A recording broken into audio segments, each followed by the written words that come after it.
2nd, and that's going to be tariffs. And China will pay, and other countries will pay. We've been ripped off by every country in the world, friend and foe. And on April 2nd, I call it the liberation of America. We've been the fat, dumb, foolish country that allowed everybody to rip us off, including our friends. Look at NATO. Until I got involved in NATO, we were paying for the whole thing practically. There's a lot of talk about a possibility of a recession, and CNBC had a report from the Fed saying they can't rule it out. It could actually happen. What can you say to Americans tonight who are concerned about the possibility of a recession, given the fact that you're trying to reorient the economy to a manufacturing economy again? I think if I didn't get elected, our country would be finished to start off with. And I think now that I did get elected, I think we're going to have the strongest economy in the history of the world. And I had that economy in 4 years, with all the harassment, with all the crazy people after me, with all of the things that went on, even with COVID. I had the strongest economy in the history of our country. I had a stock market that went up 88%. 88%, number one in history. The other markets went up 66%, and I think like 71%. Will we see a recession in 2025? Are you ruling it out? We're going to have the strongest economic country in the history of the world, of the planet. We are taking in so much money. Now, some people are unhappy because, it has to come from somewhere. Some of it's going to come from Europe because not everybody's going to be doing as much business maybe in Europe and other places. But I can only speak for the United States, and I am a nationalist, and I'm proud of it. I love this country, and I want to help other countries too. Look, I'm the one, if it wasn't for me, they wouldn't be talking peace in Ukraine and Russia, because they're not Americans being killed. They're Ukrainian soldiers and Russian soldiers, and I'm trying to make peace.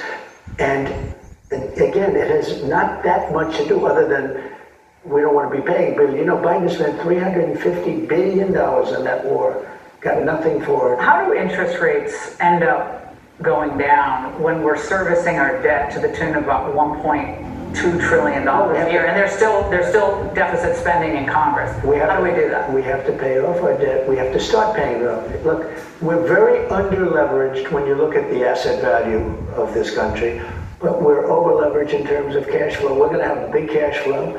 We're going to take in, for years we allowed our country to be raped and pillaged. Raped and pillaged, terrible expressions. And that's what happened. Much of it was done by our friends. Look at the European Union. We can't sell cars to them, but they sell millions of cars to us. They don't take our agricultural product, but we take theirs. The days are changing. We're not going to let this happen. It's Barron's birthday on Thursday. Yes. And we've all as a country seen him grow up and see him really grow up. How often do you talk to him? Do you talk to him every day? All the time. What do you see? All my kids. I speak to all my kids. What do you see for his future, given his aptitude in certain areas? Business, politics, what?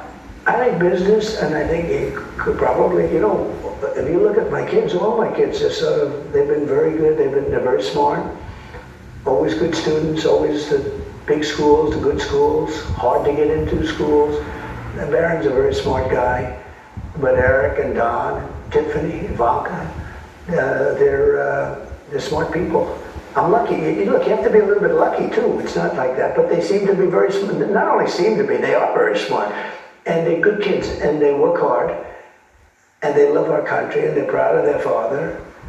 And, we have a very good relationship. You talked the other day about how music was your aptitude as a child, that your father saw that you had a musical aptitude. And so it's kind of obvious in kids early on what they're good at. But is Barron's aptitude, in your view, business or politics? Maybe technology. He can look at a computer. I try turning off his car, turn it off. I turn off his laptop. I said, oh, good. And I go back 5 minutes later, he's got his laptop. I said, how'd you do that? None of your business, Dad. No, he's got an unbelievable aptitude in technology. What do you do when you can't sleep? Because you don't sleep. You're like me, you don't sleep at all. I know you just don't need a lot of sleep. But when you can't fall asleep, you wake up in the night, how do you go back to sleep? Well, the only thing I totally admired about Sleepy Joe Biden is the following. He'd go to the beach. He'd lay down on a cot, barely able to get his feet through the sand. He'd lay down, and within minutes he's sleeping and you have cameras watching him. I could never do that. I would never be able to sleep like that. That's about the only thing I think that was wonderful. It was a disaster. This man was a disaster. I don't sleep much. You don't sleep much. A lot of people that love what they're doing don't sleep much, I find, and so far it's been okay. Coming up, President Trump takes us on an exclusive tour of the Oval Office. We weren't expecting it. And yes, I asked about the Diet Coke button. Sorry, but I did. That's next.